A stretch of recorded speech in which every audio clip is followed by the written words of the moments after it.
Това е господин Хикс. Господин Хикс работи в бизнес сграда. В такава, а може би тук.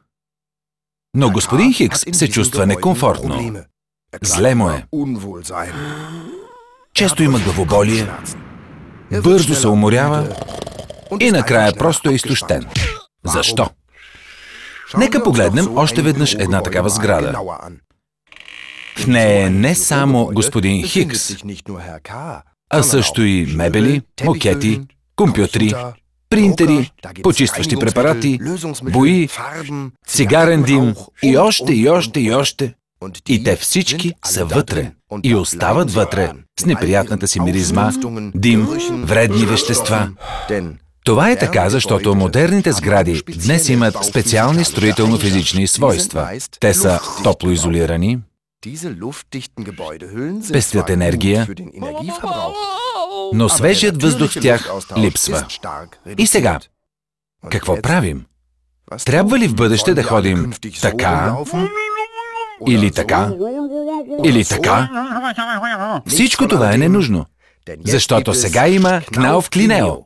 Knauf Clineo е нова технология за акустични и дизайнерски тавани. Чрез тях се постигат отлични акустични резултати. Така звучи без Knauf. Здравей! И така с акустичните тавани. Здравей! Освен това е доказано, че Knauf Clineo разгражда вредни вещества в помещението, като цигарен дим, бензол, формалдехид от мебели и мокети, миризма на риба, амоняк от почистващите препарати.